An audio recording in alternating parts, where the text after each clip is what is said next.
This video is sponsored by NordVPN. When I move out one day, my mom will be very sad. I feel my mom's love in my heart, like, it's right here. I'm feeling it right now. Sometimes I love, sometimes I don't. But when I'm angry, I don't. My mom is everything to me. She just is this ray of energy and sunlight and positivity.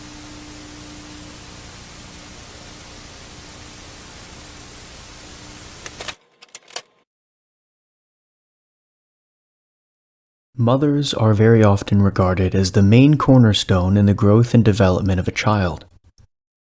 Of course, the value of a father's love, care, and attention should not be overlooked, but society as a whole seems to agree that the lion's share of nurturing in a typical two-parent home will come from the mother. A mother's true love for her child is said to be unconditional. That, of course, is simply a platitude, as we've seen many mothers opt to neglect or even purposely harm their children for various sickening reasons. The question is whether or not this was an intentional act designed to cause the child's death. Casey's story? After the child died accidentally, her father, George Anthony, helped spin a cover-up tale and dispose of Kaylee's remains. But prosecutors were quick to point out how Casey's behavior said otherwise. How did she appear? Completely normal. She seemed upbeat and happy. She was in a hot body contest. Her attorney blamed her wild behavior after the death of her child on a lifetime of physical and sexual abuse at the hands of her father and her brother Lee. Her father denied it all and went further. Did you obtain duct tape from your shed or garage and place it over the nose and mouth of Kaylee Anthony? No, I did not. And Casey's jailhouse conversations didn't help her case. Watch how she interacts with the man she now alleges molested her. Dad, it's not your fault. You know how much I love you, how much I've always loved you. You'll always be my buddy. And the case against Casey got worse from there. Ooh. Yeah, I know what that smells like. A chorus of witnesses described an overwhelming stench coming from the trunk of Casey's car.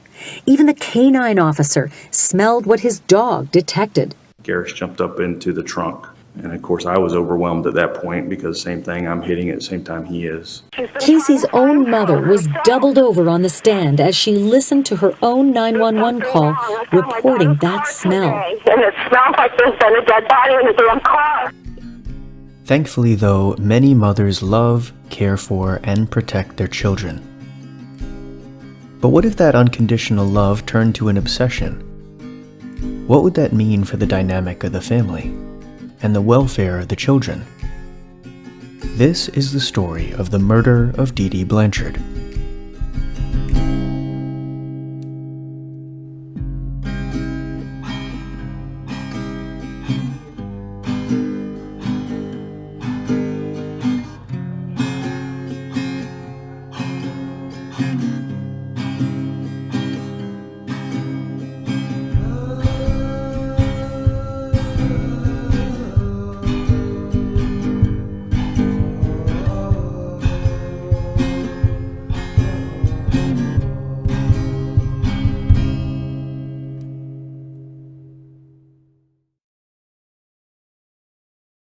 We live in an unpredictable world.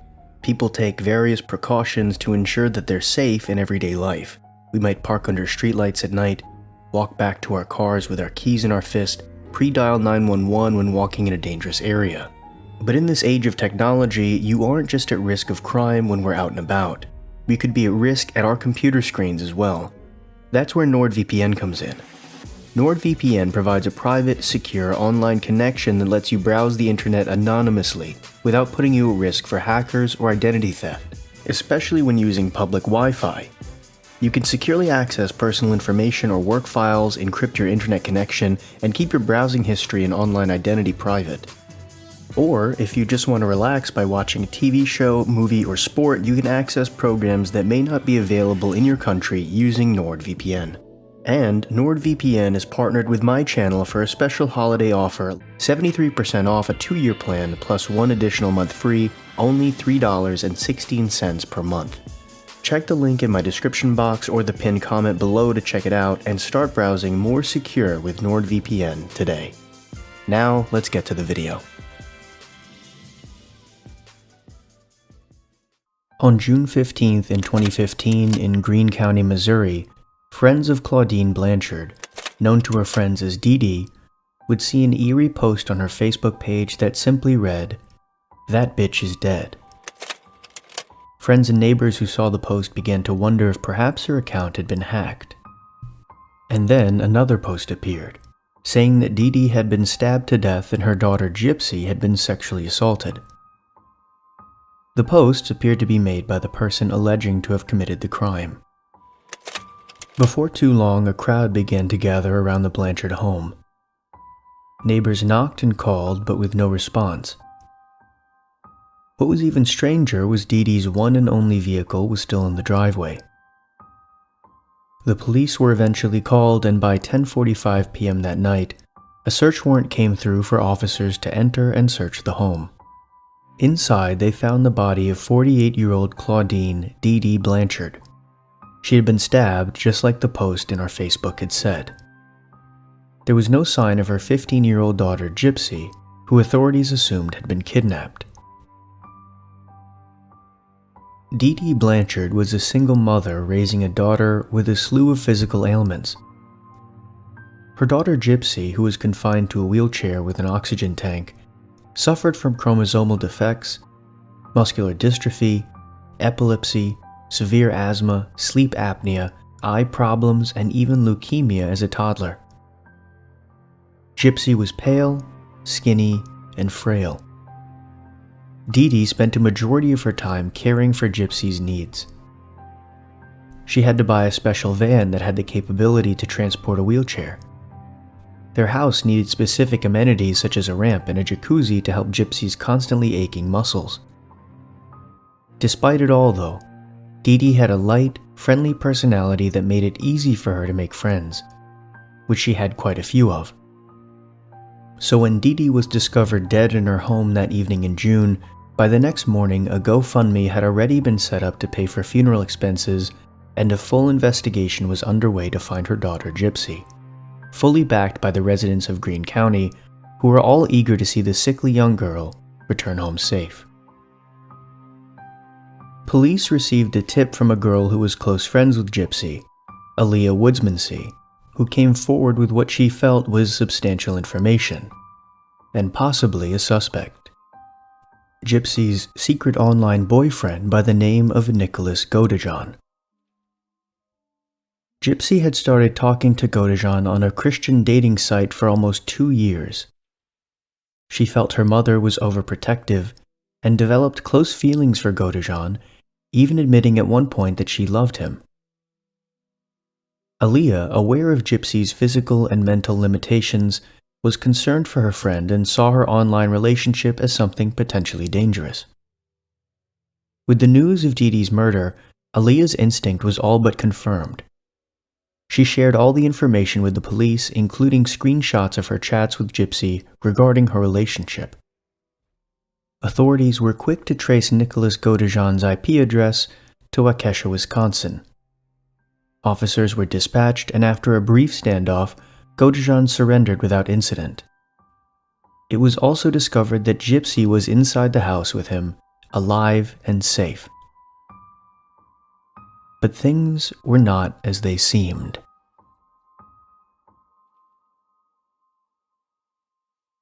She took me to the hospital and then told me that the doctor gave her a wheelchair and I have to be in a wheelchair now. Forever? Forever. She had me use a walker before the wheelchair. And then after that motorcycle accident, put in the wheelchair. Why did she tell you you had to be on a walker? She said that I had muscular dystrophy. But did you feel any different the day before you got the walker than the day you did have the walker? No, sir. You were able to run around? Pretty much, yes. And would you forget to get it and run into the kitchen? There would be times that I'd forget to grab it and then go to walk. And then my mom would catch me and be like, use your walker. My mother told the doctors that I was mentally incompetent. She's got the mind of like a child. She told me if I was to contact anybody and tell them that she would take a hammer to my fingers. And she had taken handcuffs and a dog leash and tied it together and tied me to the bed. I just don't understand how somebody can do this to their child. Gypsy did not need a wheelchair. Gypsy did not need an oxygen tank. In fact, Gypsy Blanchard did not have any of the medical conditions that her mother DeeDee had claimed she had had for all those years. There was nothing wrong with her muscles, nothing wrong with her eyes, and nothing wrong with her mental capacity. All of it was a fraud, concocted by her mother DeeDee. The idea that DeeDee had a chronically sick child began when Gypsy was 3 months old. DeeDee became convinced that Gypsy had sleep apnea and began taking her to the hospital regularly. Despite doctors finding nothing wrong with Gypsy after multiple rounds of tests, DeeDee began to insist that Gypsy was ill, and even began touting it as a chromosomal issue. From there, things began to spiral out of control. The list of fabricated medical conditions that DeeDee came up with began to grow longer and longer. Due to the fact that DeeDee had previously worked as a nurse's aide, she had the ability to remember medical terminology and repeat it confidently if questioned. DeeDee and Gypsy had moved from place to place, with DeeDee taking Gypsy to countless doctors and surgeons, getting her prescription after prescription for medication to cure ailments that Gypsy simply did not have. Rod, Gypsy's father who was not living with them, continued to send $1,200 a month in child support to DeeDee, along with various gifts for Gypsy. On one instance, Rod attempted to call Gypsy on her 18th birthday to congratulate her and talk to her about becoming an adult. However, DeeDee answered the phone and told Rod that Gypsy believed that she was 14 and that she shouldn't upset her by confusing her. Rod kept the secret and didn't tell Gypsy. Rod was unaware, however, that all of the other ailments DeeDee claimed Gypsy had were false. I'm gonna question or ask her why you didn't do this or why you did this that way. I feel guilt. How can I let this happen? You know, why I wasn't there for Gypsy more. If I could have built that relationship with her, she wouldn't have hesitated to call me and say, Daddy, you know, this ain't right. Munchausen syndrome is when a person induces or fabricates physical and/or psychological symptoms for no obvious benefits other than attention and sympathy.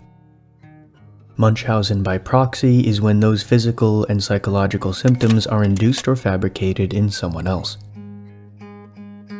When digging into Gypsy's medical records, it was found that almost all of the tests she has taken in order to verify her illnesses had come back negative. However, when DeeDee would take her to a new doctor and insist that she had these various issues, many doctors took her at face value and would begin to treat Gypsy for all the sicknesses she didn't actually have. It was also speculated that DeeDee was regularly dosing Gypsy with extra medication to make her more hazy and more compliant.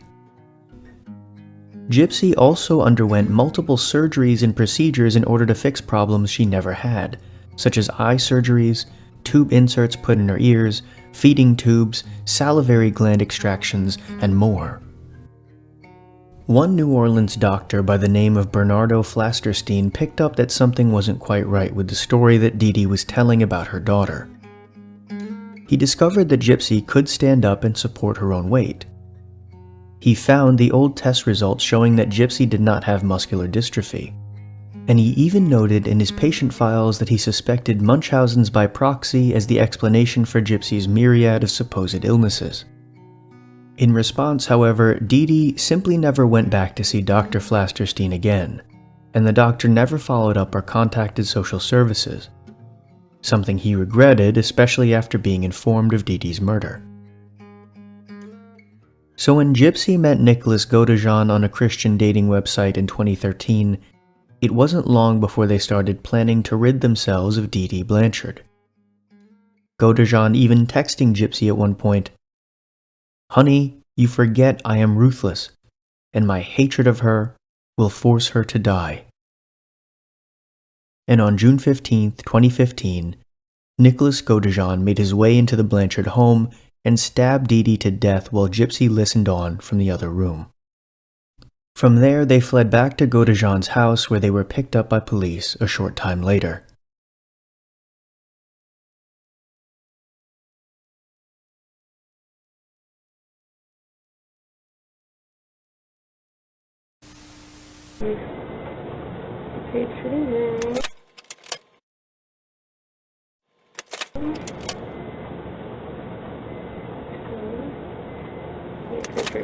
Alright, so yeah, it's just returning the deposit.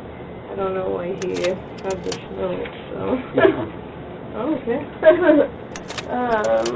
Alright, and you're right. Alright, let's see. With much shorter hair. Alright. Let's see. If I could get you to sign here. I don't know why he didn't have you sign that.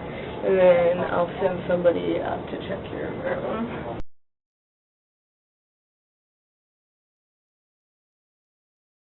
Alright, sir, you can go ahead and sign for this. So I was given the go-ahead to return the deposit. Oh.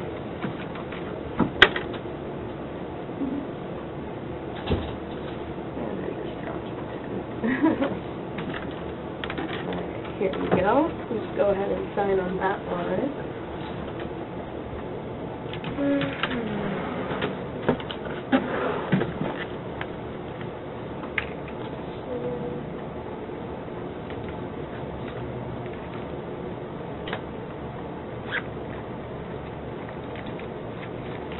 And it's a $50 bill, okay? Thank you. Alright. Have a wonderful day. Thank you for staying with us.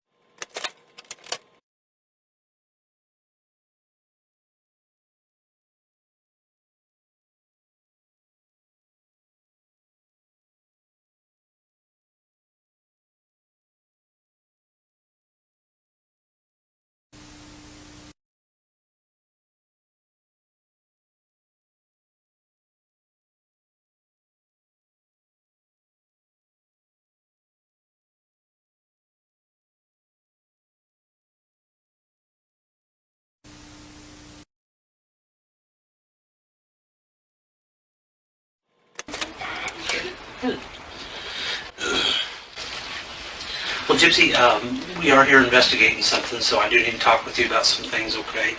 I'm thankful because I have no idea why I'm here. And the Oscar goes to... This is the first of many feigning ignorance moments that occur during this interrogation, which essentially amounts to really bad acting.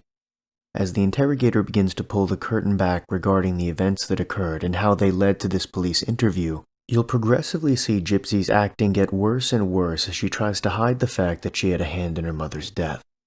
Nobody will tell me anything. Yeah, that's fine, and that's kind of why we're here, to kind of help you out with that, okay? So,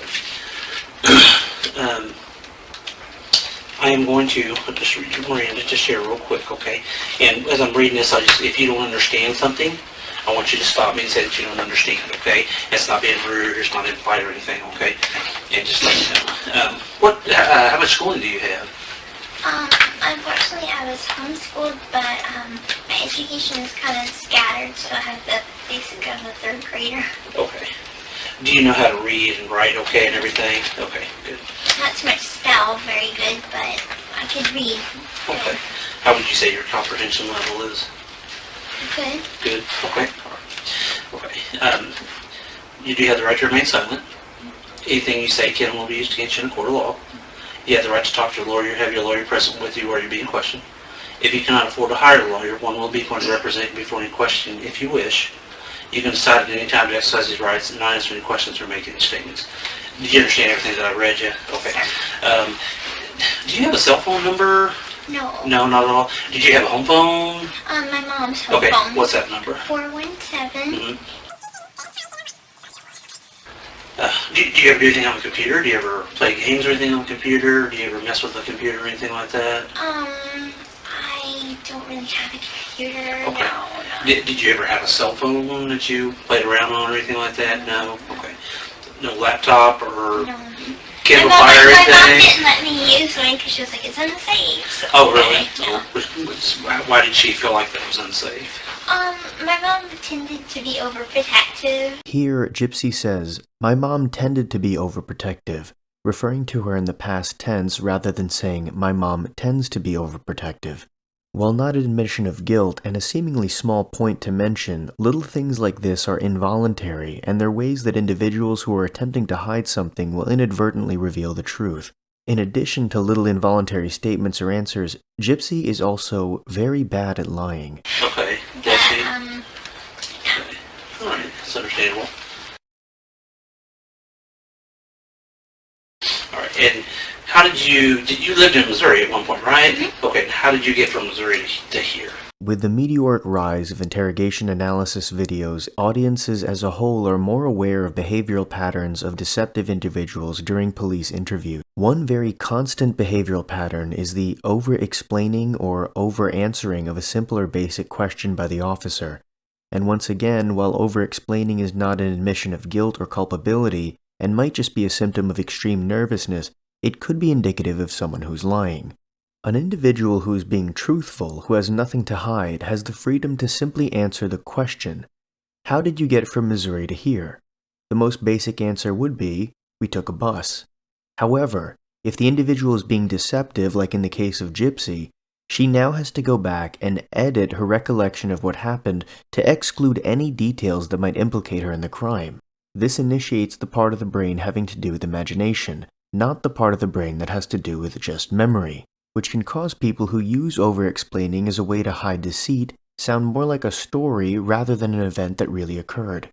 Also, since she has to edit the story so much to make sure that no details implicate her in a crime, the easiest way to accomplish that would be to start at the beginning, which she attempts to do here. Not about a week ago, it all started when I met my boyfriend Nick. Okay. And we met on an online dating website. My mom had a laptop, and so I used hers. Okay. But Let me back up for just a second, okay? Earlier when I said, let's be honest with each other, okay? I'll be honest with you as long as you're honest with me, okay? And I want you to understand that your honesty goes a long ways, okay? You don't want something in this nature to be like a big snowball. We'll use that as an example, okay? This snowball illustration that will be used by the detective here is one of a few examples he'll throw out as a way to emphasize to Gypsy the importance to tell the truth and to not hold anything back. It doesn't really work the way he wants it to, but he continues nonetheless. An interesting point of note regarding this interrogation. In a typical police interrogation, the officer will usually ask for the suspect's entire series of events from beginning to end, and will allow them to proceed relatively uninterrupted for the most part. The officer will then go back over those events one more time in order to see if any of the suspect's details or timeline has changed, and then the officer would present any evidence that would contradict the suspect's details or timeline. This ensures that even if a suspect doesn't admit to anything directly during the interrogation, the frequent shifting of events, details, and memories helps to build a case against that individual. And while it's obvious that many interrogating officers would rather a direct confession, sometimes allowing the suspect to tie themselves in knots with their own story is the best that can be achieved. In this interrogation, you'll notice the officer frequently will cut Gypsy off and stop her from reacting to certain things or divulging her own story of what happened, and instead opting to just verbally pressure her into telling the truth rather than use the method outlined previously. This could be for a number of different reasons, including how young he perceives her to be, as well as the unique situation she's in due to what she was subjected to by her mother. You don't want that snowball to be so big that you know how when you pack a snowball and it's real small, and what happens when you start rolling it down a hill? It's bigger, okay? And what happens if you start telling lies? They get bigger, and you don't remember which ones you said and which ones you told, and as soon as that thing gets so big, it goes down the bottom of the hill and it crashes into a lot of people, okay? I mean, a lot of people, all right? And it hurts a lot of people, right? Because it's so big and it crashes and hurts them. Right. Now, if you're telling the truth, that's not going to happen, isn't that right? Right. Okay, so that's kind of why I want you to be honest with me about this, okay? Absolutely. About some things, all right? Absolutely. So we need to, I'm here, okay? Because I don't think that this is something that you, the intention wasn't there. You know, I don't think you're a bad person. I really don't. I think that you're a smart person, okay? I think that you, you know, sometimes you get dealt bad hand, and I think sometimes that's what's happened with you, okay? And I want you to understand that you need to be honest with me, and if you're involved in anything that I'm about ready to tell you, then you need to tell me, okay? Your mom's dead, okay? Now, what I want to ask you is... I did not hit her. Like I said, not the best actor. Your mom's passed away, okay? And she's deceased, all right? Now, what I want to ask you, did you have involvement in this? Okay. No. Hang on, listen to me for just a second, okay? I want you to understand something, okay? Remember the snowball that we talked about? You remember the pencil that we talked about? I'm going to demonstrate something with a pencil here, okay? Look at me. Look at me for just a second, okay? Sometimes people are going along, you know how you got a pencil? While the intent here is not to be too overly critical of the interrogating officer, one can't help but wonder if during the course of this interview he lost track of what the main purpose of these interrogations really are: to ascertain what occurred from the perspective of the individual sitting across from him and to build a case. During an interrogation, the most important person in the room is the person being interrogated, the suspect. It isn't about snowballs or pencils or whatever metaphors you want to cram into the conversation. While the intent may have been to get a more direct confession or admission of guilt from Gypsy, by cutting her off and not allowing her to react or respond severely limits what the officer has to work with. Rather than command the suspect over and over to not tell lies, a more tactical approach might have been to allow the suspect to lie and then use those lies to back them into a corner when there is a possibility they will crack and tell the truth on their own. You got the lead here and you got the eraser right here, right? You know what I'm talking about? You've seen a pencil, right? You've used a pencil before, right? Okay. And when you write with a pencil, you write your own story, right? Okay. And you take that pencil and you're writing along with your story. Well, sometimes some people make mistakes when they write stuff down, don't they?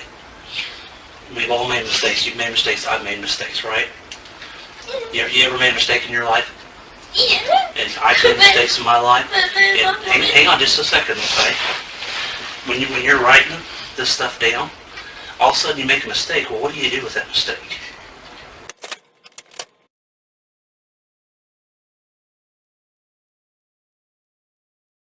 Okay? And I know that you know. All right? I wouldn't be here if I didn't know. And I know the answer to a lot of these questions. Okay? I already know them. Okay? I know them, and I'm giving you a chance to be honest with me, okay?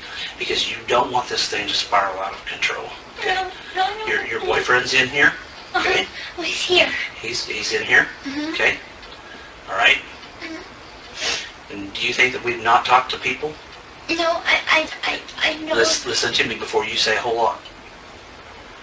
Do not dig yourself in a bunch of lies, because what's going to happen, that snowball's going to get so huge, sweetheart, that it's going to explode on you, and you're never, ever going to dig yourself out of it. Do you understand me? I understand. So I want to know, okay, why? Why? Why? Why? Why did you guys hurt your mom? Okay. We would never. Sweetheart, look at me. Look at me. Look at me. I've got kids. I've been doing this for a long time. I know, sir. And I want you to understand something. Don't dig yourself that hole. Don't go down that path, okay? Because, listen to me for a second. You go down that path, and what's going to happen? What do you think is going to happen to you if you go down that path? It's not a path to go down. If anything, I don't tell lies. Okay, then don't sit here and lie to me, because if you do, what's going to happen is it's going to get bigger and bigger and bigger. You're not going to remember the ones that you've told other people, okay? Other people that I've probably already talked to. You understand that? I understand. Okay. Why? Would you like me to start from the beginning? I only want you to start from the beginning, but we'll talk about that here in a minute. And I'm glad you're making that progress, okay? I'm proud of you for that. But the first thing that we need to get out of the way right now is why. That's the biggest thing. You've got friends that love you. Of course and care for you. I know. You and your mom have friends that care for you. I know. And you know what? They're down at the bottom of the hill with that snowball, and they're asking all these questions. They're asking why. I know. Now, help me give them an answer as to why. Okay? You have to give me an answer as to why, because they are so concerned about you. I know. I have a lot of friends in Missouri. I know that. Okay. And, I would never hurt my mom. Okay, sweetheart, do you really want to dig yourself, you're digging yourself deeper, okay? No, seriously, I would never hurt her. Listen to me. Why did this happen? I don't know. You do know why it happened, okay? I don't know why it happened. Let me tell you something. I walked out that door. I know. Did she have a heart attack? She was Hey, sick. look at me. We're not going to play the... They're going to wonder the rest of their life. It's going to hurt them. I know. Please tell me she did not commit suicide. She had bipolar. And the Oscar goes to... Hey, we're not going to get off on that track. We're not getting off on that track, okay? You know what happened. No. You do know what happened. You were there, okay? Wait, no. Yes, you were. You were there. I wasn't there. Okay. I told you I got kicked out. You're leaving stuff out. You know something, and you're afraid. You're scared. I am afraid, and I am Are you scared because afraid? I don't know what's So going has on. somebody threatened you? This is where the beginning of a different kind of tactic emerges. The "did someone threaten you" question is a perfect segue into giving Gypsy the opportunity to blame her boyfriend for everything that happened. An opportunity she'll happily accept. What do you mean threatened? What do you think a threat is? What do you consider a threat? I'm gonna kill. Somebody ever said that to you?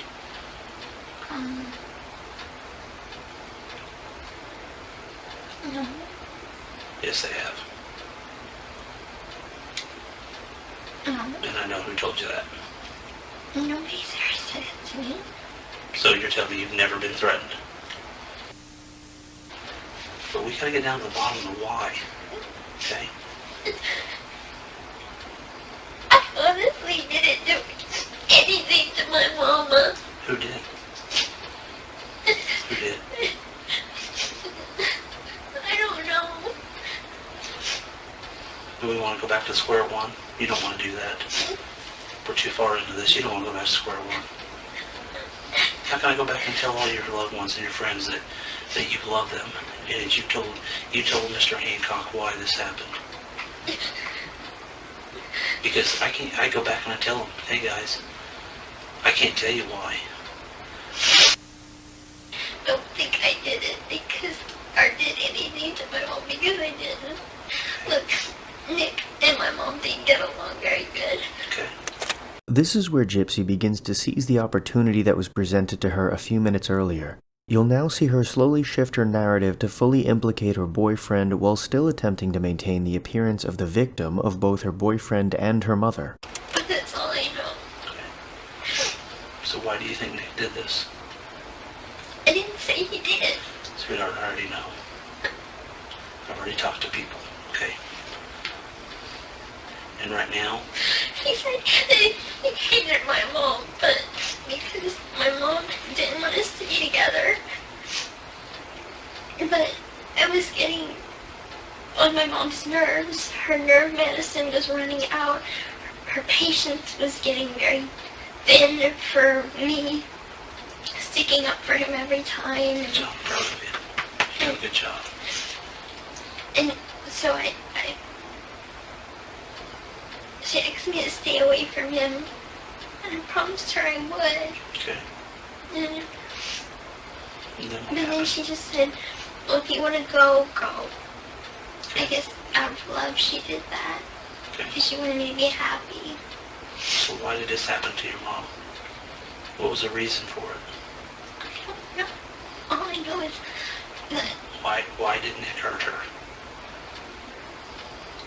Sweetheart, what was his reason behind this? And we're back to that why. I can't see why. He knows I love my mom. He knows that she's the most important thing to me. So why do you think he did this to her?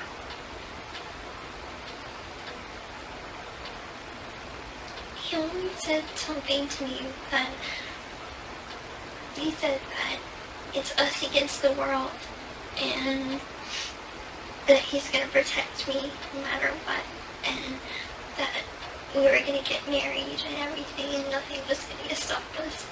Okay, even your mom? So he took care of that, didn't he? What do you mean? I don't think he would ever hurt her. I mean, he's very sweet. He's very kind. I mean, he doesn't like police that much.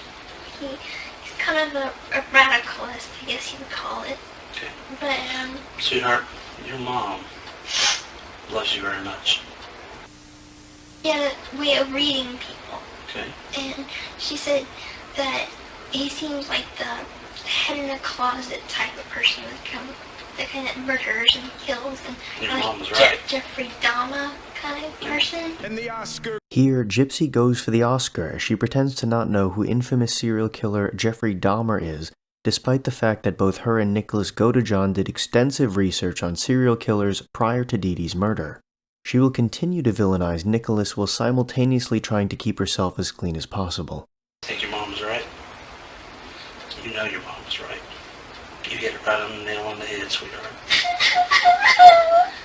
You know your mom was right when she said that. I did not hit her.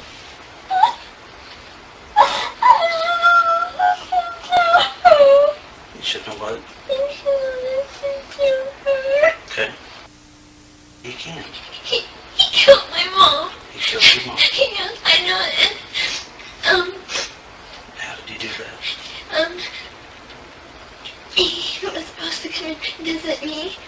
Okay. And I thought we were gonna go outside and we're just gonna sit together for a while on the porch. And Out at your mom's house? Yeah. Okay. And he came inside and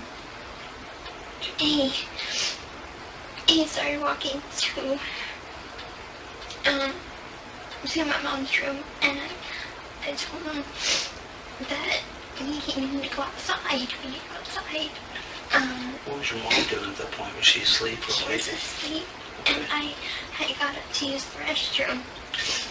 And at that point,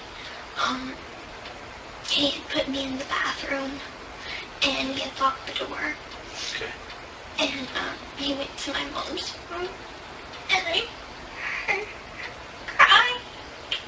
I heard him scream for my name. You heard your mom crying? You heard your mom crying, and you heard your mom calling out your name.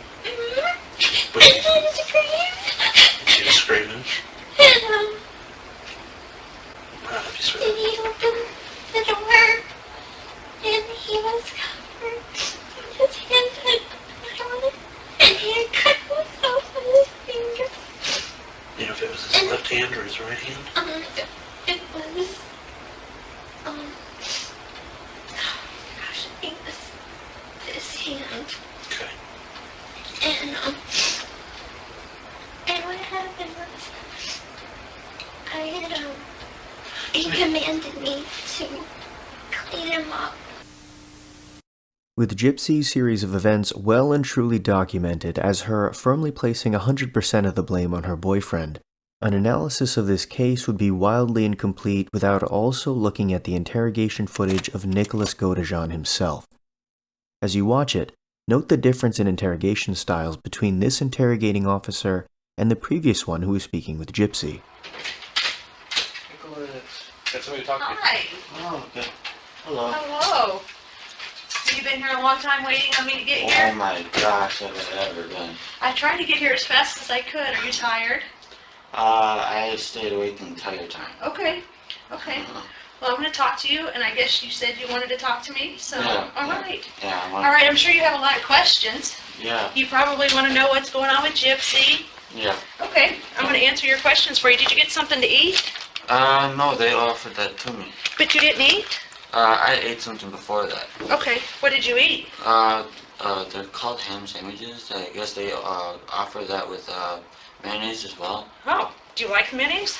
Well, I don't like them with bologna though, so it's just the mayonnaise. But not when I just left alone because I've been like so worried, sick with Gypsy. Okay, we're going to talk about Gypsy. Yeah. We'll talk about Gypsy, okay? Okay. Because I know you got a lot of questions, and I want to answer your questions, and I want to talk to you, and see what's going on. Okay? Before I do, I'm going to read you your Miranda rights. Have you ever been read your Miranda rights before? It sounds familiar. Sometimes they do it on TV. And the way I do it's going to be a little different than probably what you've seen on TV, but it's probably about the same. Okay? All right. Can you read and write? Yeah. Okay, I'm going to ask you some questions I already know the answers to, and that's one of them. I know you can read and write. So whenever I'm talking to you, I may ask you some questions I already know the answers to, okay?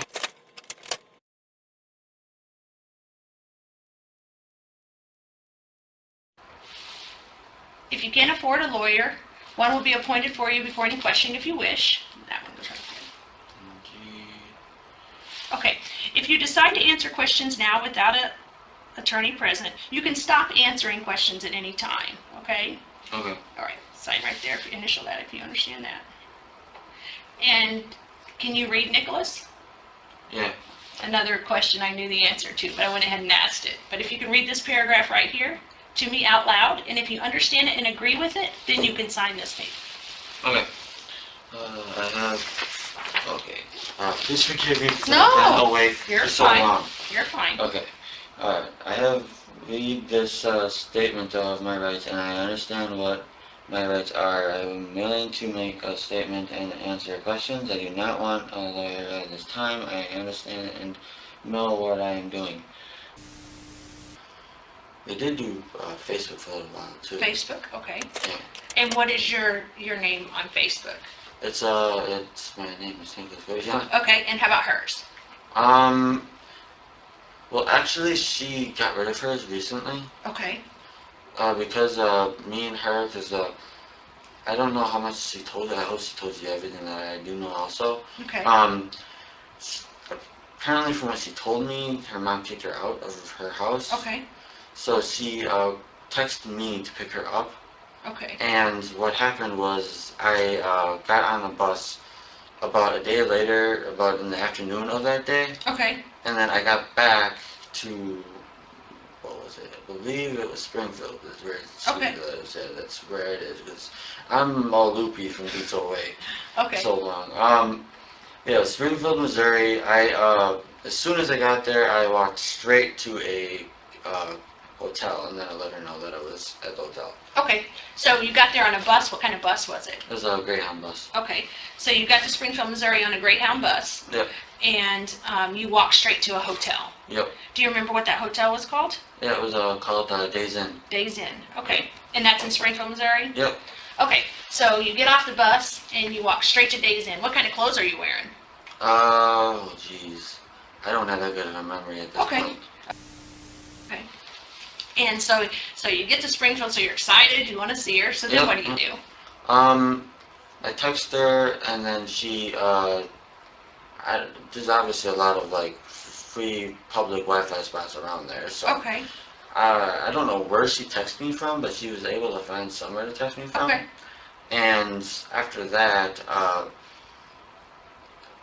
we would periodically keep in touch. Okay. And so you're texting from your phone? Yeah. What is your cell phone number? It's 262 501 9008. Okay, what is hers? She wasn't using her phone number. What was she using? She was using her Yahoo ID, which I have no clue what it is. Is that like Yahoo Messenger? Or what? Yeah, it's one of the messenger things they use texting for. So you can, from your phone, you can send her a message to that, and then she can send you a message back and forth, and you guys can chat with each other. Yeah. Okay. Okay. as I'm trying to go get an actual like soda. Okay. So you're going to get a soda and you just run right into her?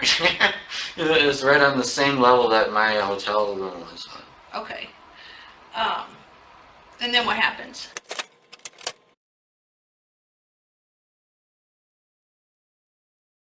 Okay. So then you guys get on the bus and then you guys get here, right? Yeah. Okay. Did you ride a Greyhound each time you went? Yeah. All the way yeah. to buses? There was no other bus station. So where does the bus station stop at here? Here it stopped in Milwaukee. Okay. And then how did you get from Milwaukee to your house in Big Bend? My mom picked us up. Oh, okay. So then what do you call mom and say, hey, we're here, come pick us up? Yep. And so is that the first time that your mom ever met your girlfriend? Yeah. Okay. Yeah. I guess she's your girlfriend, Gypsy's your Yeah, she girlfriend. is. Yeah, she is. And you love her? Oh, do I ever? You love her a lot? I was bawling my eyes out waiting for this moment where I can talk to you. Okay. Because I was so worried about her. Yeah. I think she loves you too. We spoke to her and for a long time. And I'm kind of thinking maybe she loves you a little more than you love her. Because you're sitting here telling me things that I know aren't true. The first confrontation. You'll notice this detective adopts a more traditional and arguably effective approach to this interrogation.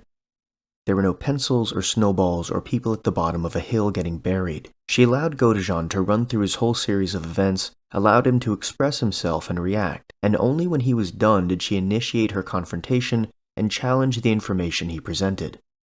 And then she's sitting here telling me things that are true. And if you really love her, I don't think you would want her in that situation, okay? The situation that she's in right now. And so we're going to go down two paths here, okay? And that is just you're going to have to be honest with me. Because if you love her, if you love Gypsy, then you're not going to let Gypsy get in trouble without you being there to help her, okay? I understand. And so what you need to know is that Gypsy told us everything. Okay. We didn't talk to Gypsy all this time and not get everything. Okay. That's what we do. Yeah. And so, Nick, I want you to do the honorable thing, okay? For Gypsy and for your family, okay? Because we know what happened. And I want to give you the opportunity to start over and to tell the truth, okay? And the truth is not what you've told me. So what I want to know is, can you tell me this first? Okay. Did Gypsy know that you were going to kill her mother? Honestly, she asked me to. Okay. So Gypsy knew you were going to do it because Gypsy asked you to. Yes. Why did she ask you to do that? Because she felt it was her only way to be with me. Okay. She felt like if you killed the mom, then that's the only way she could be with you. Yeah. Do you know the mom's name? I don't know her real name. All I know is that she goes by DeeDee. DeeDee, okay. So, has Gypsy asked you to kill anyone else? No. Okay, she just wants you to kill her mom. Yes. Okay. And how did Gypsy ask you to do that? Did she ask you to do that in a text message, on a Facebook, or in person, or something different? Well, it was more than once. I mean, you had Facebook. We would talk about it on there. We would talk about it even on Texas. Okay. And what kind of things would Gypsy tell you that she wanted you to do? She wanted. The thing is that I know she loves her mom a lot. I know she does. Yeah. I had I was up here with her, and she felt guilty about the whole situation. I had to make sure she was safe. And meaning, like, I had to make sure she felt like she could be comforted by you. Okay. Yes. Okay. Because, and then the truth is, okay, I'll admit it. I did actually stab her mom. I will admit it. I know. Okay. The only reason I did it is because I did it for me and her. That's the real reason I did it. I would have never did it if it was not for me and her. Okay. So you wouldn't have done it if somebody else would have asked? No. Okay. There's no way I would have did it for anyone else. Okay, so you just I did. truly do worship her to the point there's nothing I want to do for her. Okay. Okay. Well, I think you've proved that, right? Yes. I think that you've proved that you do what she asked you to do, if that's the case, if she did ask you. Yeah, she did ask me. Okay. And she asked you more than once? Did she ask you why you were here? She asked me more than once because what happened was, at first she wanted, because the thing was is that she wanted to do it herself, but she was too, what's the word, not cautious, it's, I guess skittish is the word I'm looking for. Okay. She didn't want to actually do it. Okay. Because she couldn't live with herself doing it. Okay. And as for me, I honestly to this day I still feel guilty about it. Okay. I do. Right. Because I learned so much about her mom after she told me and more about it after actually being able to live with her for a little while. Right. I actually realized how good of a mom she was. Okay, so it kind of makes you feel a little guilty. No. I feel a lot more guilt than that. Okay. So Gypsy's telling you about her mom. Yeah. And then. Yeah, how she is and her accomplishments and all, yeah. Okay. And now, just to drive the point home even more, I'm going to show you some clips from Gypsy's interrogation and Nicholas's interrogation, one after the other. As you watch the two, keeping in mind that Nicholas is actually the one who carried out the killing, try to determine for yourself who actually possesses more of a capacity and motive to manipulate and orchestrate the whole thing, and how the share of culpability truly should be dispersed. He commanded me to clean him up. Okay. And How did you do that? I cleaned things up with wet wipes and With like, what kind of wipes? baby wipes. Baby wipes? Okay. What did you do with those baby wipes? Threw it Like in the bathroom trash? Or, in the garbage. in the garbage? Okay. Was that, You don't know how he is. okay. You don't know how he is. I know. You don't know how he is. Listen to me. Go ahead with your story, okay? You're doing good.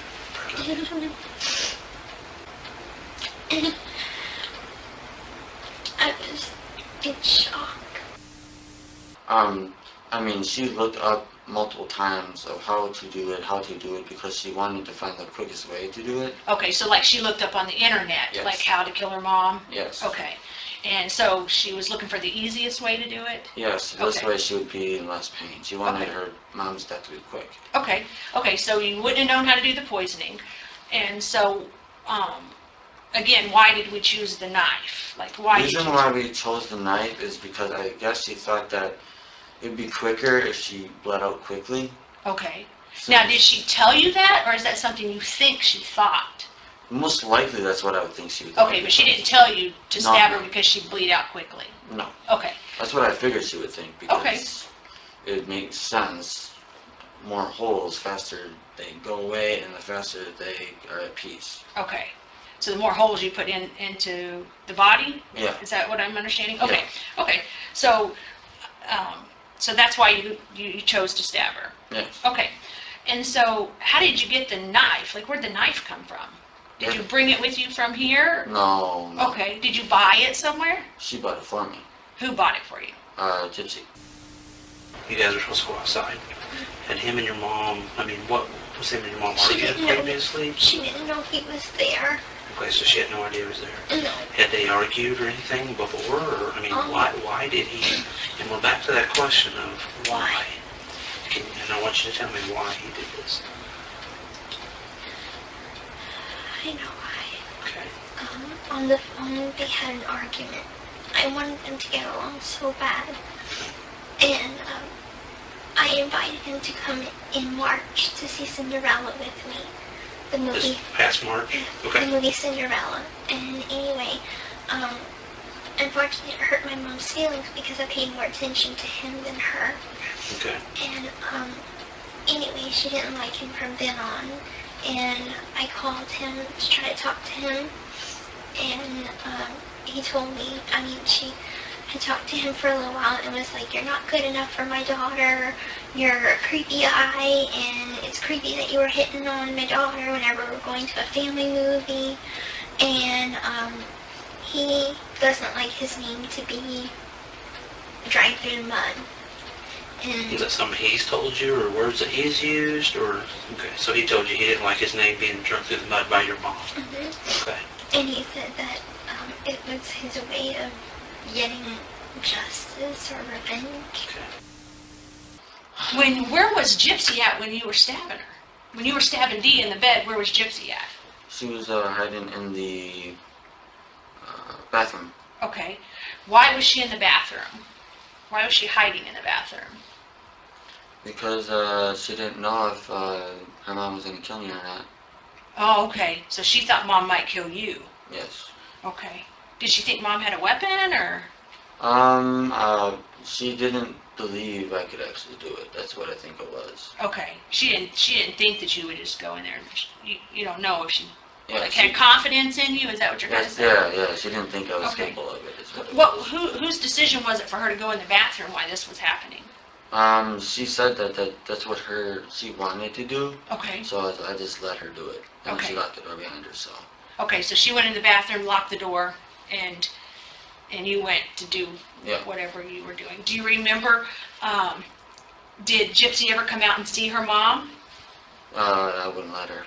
You wouldn't let her go in there and see her? I didn't want her to be traumatized. Okay. Did you have sex with Dee? No. You didn't stick your penis anywhere on her? Nope. Are you sure? Yep. Positive? I'm 100% positive. Okay. Did you stick your penis in her mouth? Nope. Okay. Did your penis touch anywhere on Dee's body? Nope. Okay. Did your mouth touch anywhere on Dee's body? My mouth? No. Okay. You didn't kiss her or Nope. lick her or anything like that? Nope. Okay. Did Gypsy come in and do anything like that with her mom? No. Touch her mom's privates? Or? No, she wouldn't do that. Okay. No, she wouldn't. Okay. All right. Sir, I loved my mom so much. I can tell you did. I would have known.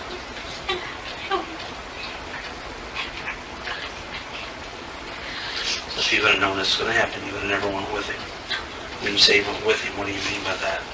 I would have never got involved with him. I would have Never had a relationship with him? Okay.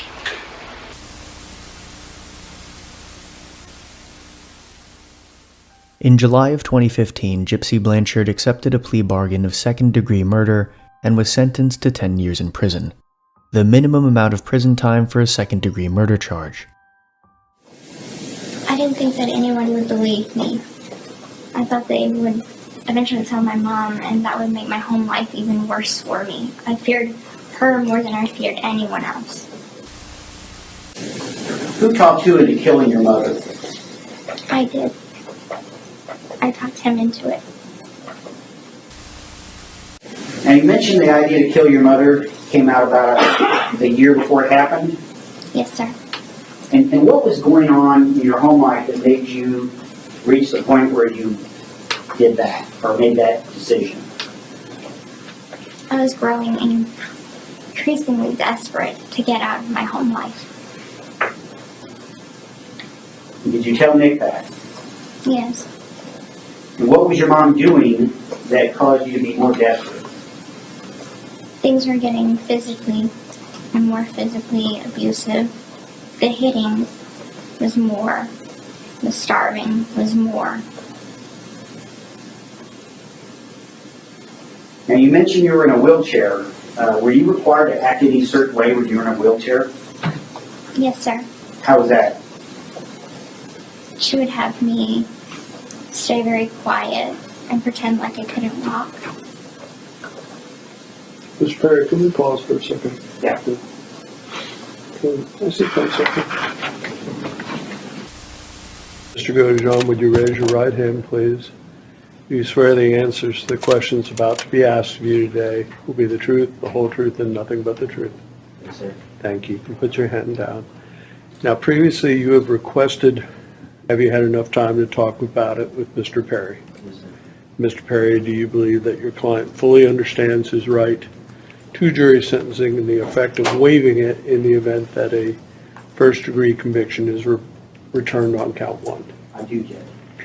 Mr. Patterson, on behalf of the state, do you have any objection to that process? I do not object to that process. All right, we'll get the jury in here then. Okay. I'll address my remarks to the foreperson. Have you arrived at a unanimous verdict as to both counts in the case of the State of Missouri versus Nicholas Godejohn? Yes, sir. Would you pass down the file folders, please?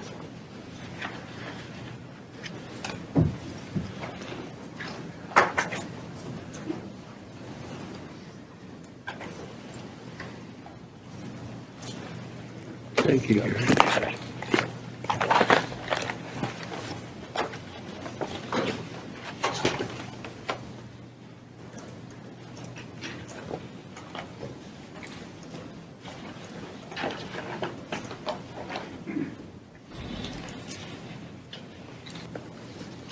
The court has reviewed the verdicts and finds them to be in order. It will now announce the verdicts. Criminal action as submitted in instruction number 10, signed by the foreperson.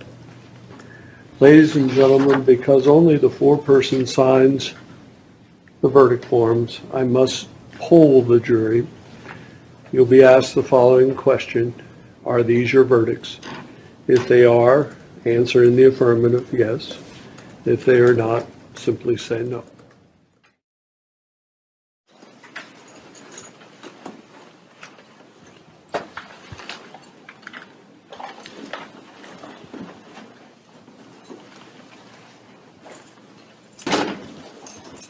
In 2019, Nicholas Godejohn was found guilty of first-degree murder and armed criminal action, and was sentenced to life in prison for the murder and 25 years for the armed criminal action to run concurrently.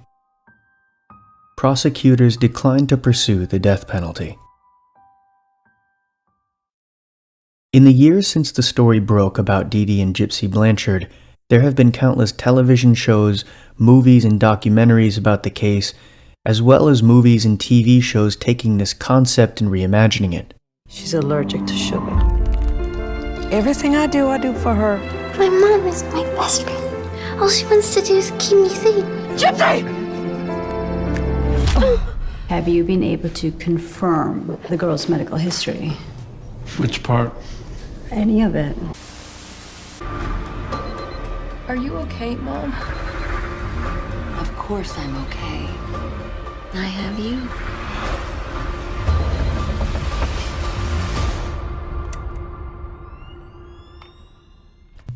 Public sympathy for Gypsy was high, as she was touted as a victim of long-term child abuse. A mother's true and unconditional love is something that every child needs. But when that love is twisted, when it turns ugly and selfish, it can not only tear the family apart, but also severely impact the chance for the child to live a satisfying and fulfilling life.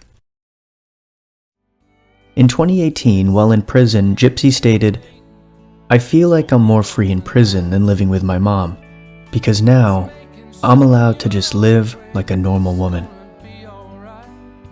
As of the making of this video, Gypsy has served more than half of her sentence and will be eligible for parole in 2023.